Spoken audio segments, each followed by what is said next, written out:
Now, from the Signature Bank Studios. This is Chicago's Morning Answer with Dan Proft on AM 560. The Answer.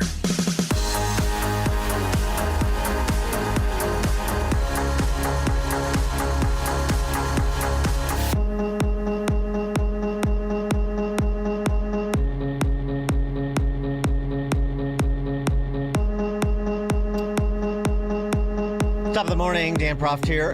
So President Trump posting a couple of, threats on Truth Social. One in the direction of NATO, which we talked a little bit about earlier. I wonder what would happen if we finished off, quote unquote, what's left of the Iranian terror state and let the countries that use it, we don't, be responsible for the so-called strait. That would get some of our non-responsive allies in gear and fast. Exclamation point, 3 exclamation points for emphasis.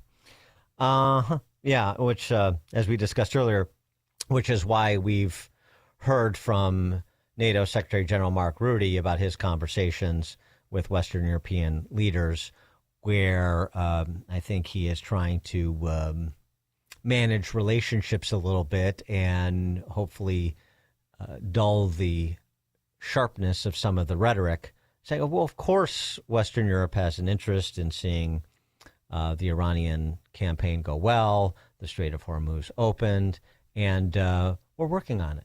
Of the ballistic missiles, of the nuclear capability is severely degraded. When it comes to the Strait of Hormuz, I've been in contact with many allies. We all agree, of course, that strait has to open up again.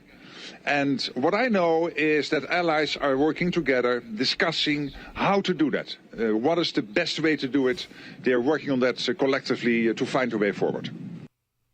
Okay. The other threat came with respect to strikes on energy infrastructure.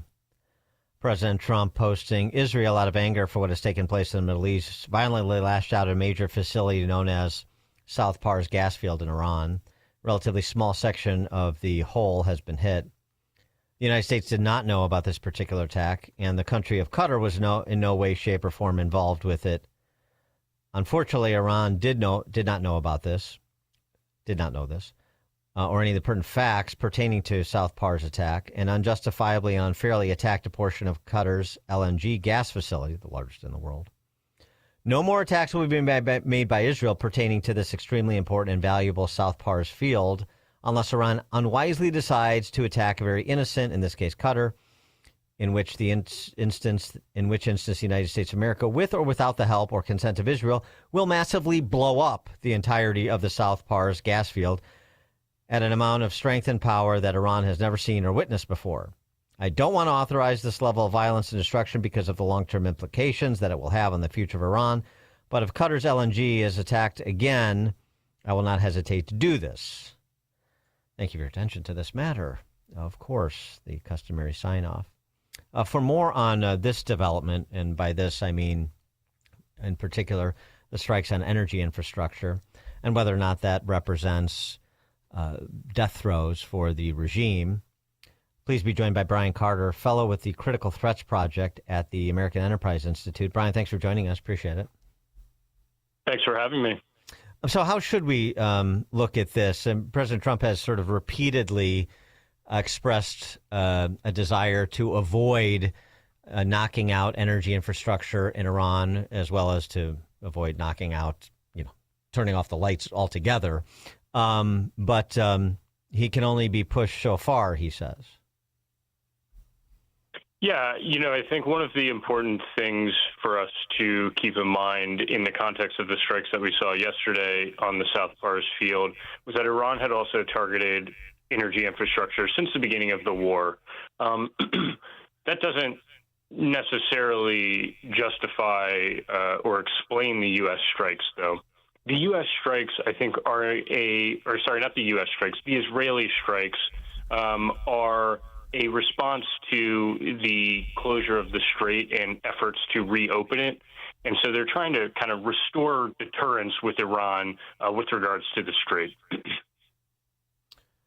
But what is that? What is the attack that Iran launched and and had some impact on that LNG field in Qatar, which is the largest in the world, particularly with sensitivity to energy prices right now. What does that say about Iran's current state, even as we're getting an update this morning from Pete Hegseth that continues along the lines of what we've heard, which is basically Iran's Navy is gone, Iran's Air Force is gone. We're in the process of reopening the Strait of Hormuz.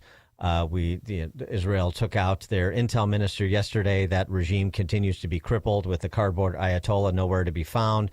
And yet this strike on Qatar leads one to ask, well, okay, you say they're essentially have been decapitated and defenestrated, but they still were able to hit Qatar.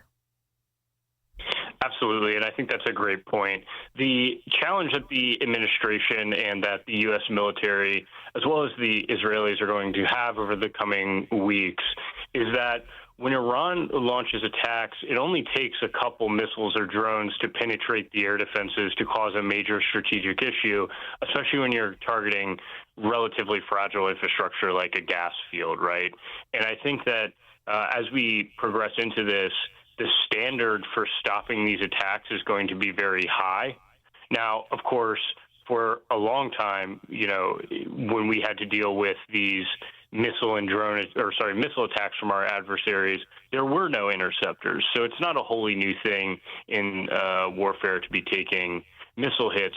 But I think the strategic implications and the political implications are one of the major challenges that the U.S. military faces in this war. And what's your assessment of the assessments we're getting from Admiral Cooper and Pete Hegseth as recently as this morning in terms of the state of the campaign and its operational success? I mean, President Trump has declared operational success several times over the last few weeks. Has said essentially we had it in the first 3 days, and yet the campaign persists. Sure. I think that the operational success is a bit far.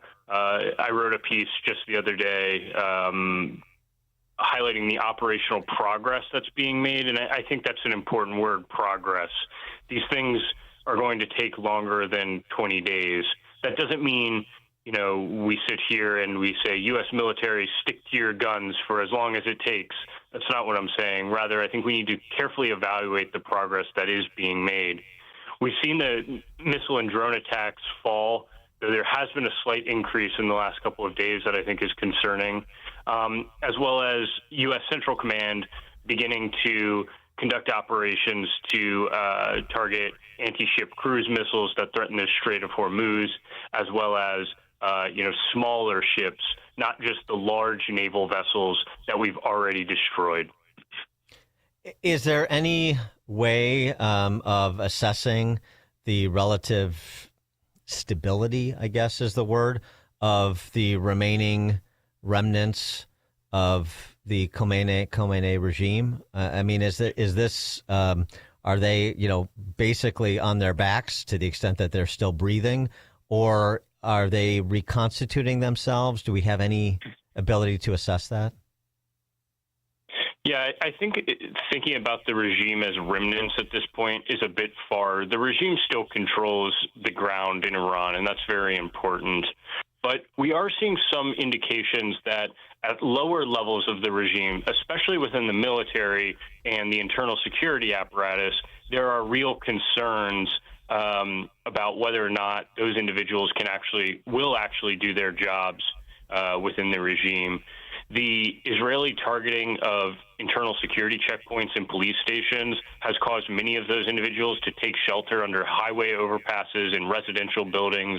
They were using sports complexes like soccer fields to kind of base out of. Most recently, Israel killed a high-level police commander who was using just like a camping tent in a forest to plan operations. That's obviously not how the Iranians plan things. So I think there are some leading indicators that the internal security apparatus and the command structure is weakening, but I don't think we are at a point where one could say, we're facing remnants of a regime or a regime that is imminently going to collapse in on itself. Michael Rubin, we spoke with yesterday from the Middle East Forum, also AEI, said that one of the things that could be done to facilitate a revolt and the prospect of regime change probably would require special forces, but we've used that before, just recently, obviously, in Caracas, is to gain control of the weapons depots. There's about 2.5 dozen weapons depots that the IRGC control around the country, or around the center of it, to Tehran and in the outlying areas, and gaining control of that to essentially disarm the IRGC and further demoralize them could be kicking out one of the remaining legs in the stool there. Yeah, I think that's one way to do it. There are other ways as well, though, and I think that we're beginning to see a emerging operational concept on the ground. So what my team has been closely following is Israeli strikes on checkpoints for internal security forces. So those strikes have started to force some of those internal security units to shelter under overpasses to avoid strikes, for example, demonstrating that they're beginning to fear the IDF. But I mean, does that? But again, then I mean, I assume this is sort of like high level intel assessment. Does that mean they're ready to throw down their arms and they're not going to be taking orders to shoot their fellow citizens like they did in January? And so this provides an opening for whatever popular revolt may be forming to actually occur.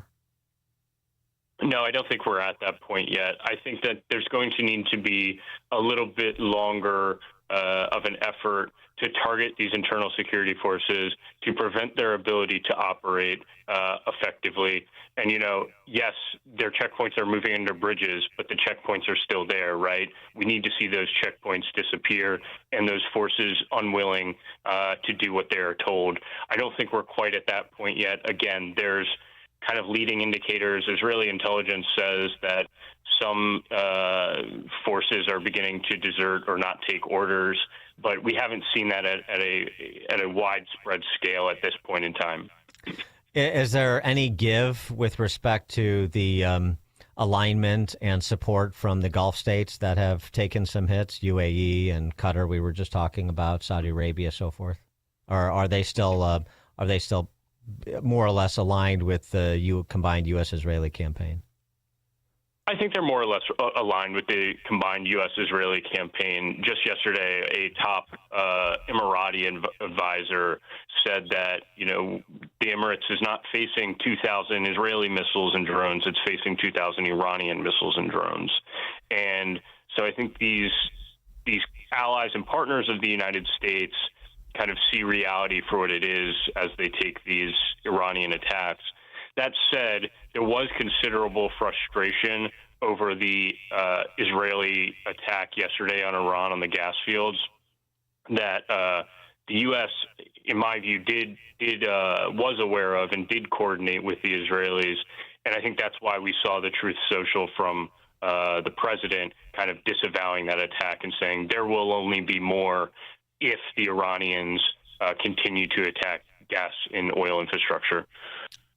Because the president's posture has, to that point, been pretty clear, which is we could hit, looking at even Karg Island a couple of days ago, we could take out their energy infrastructure, but I don't want to do that because I've got an eye towards the rebuild, particularly if we had a regime we could work with. Exactly, and I think that's a wise decision. One of the challenges that Iraq still faces, for example, is really, really badly damaged and poorly managed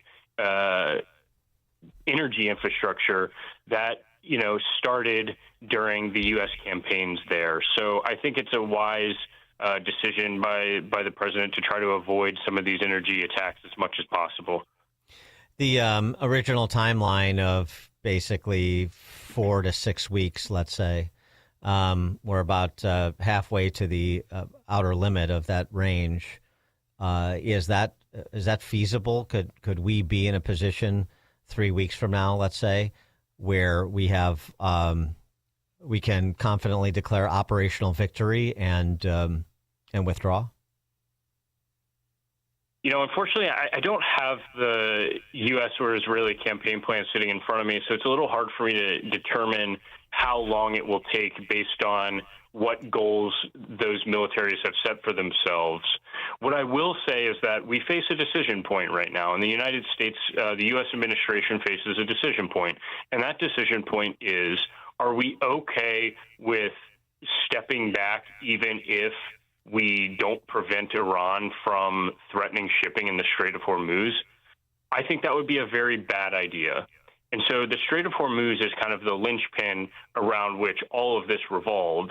And we need to ensure that Iran understands if it attempts to threaten shipping in the Strait of Hormuz, the United States will not stand by that and cannot be coerced by threats to shipping to end any of its military campaigns or political campaigns against the Islamic Republic. So it could be a situation where we, for example, to keep the timeline, we say, okay, we have operational victory. We've accomplished what we set forth, which was to take out the nuclear program and the missile launch sites. We've done that. And send that message that you just said, but we'll do this sort of on a one-off basis. So we're not, sort of fully engaged. We don't have the same level of resources there. There's, a material demonstration of withdrawal so that attention gets focused elsewhere, even while we're maintaining our air superiority, for example, and some assets in the region to deal with any such bad behavior by the Iranians to the extent they have the capacity 3 weeks from now. Is that a possible sort of real world scenario? Theoretically so. I think my point more is that we need to ensure that Iran can't use the Strait of Hormuz as a, kind of axe that can hang over our neck when it doesn't like what the United States is doing in the region. Because if we don't deter Iran from using the Strait of Hormuz as a tool to coerce us to basically ending the war before we are ready, the Iranians will take that lesson. And in the future, if the United States needs to do something else in the region that the Iranians don't like, Iran will understand that it can close the Strait of Hormuz, and the United States will simply pack up and go home.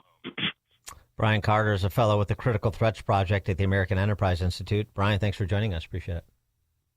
Thanks for having me.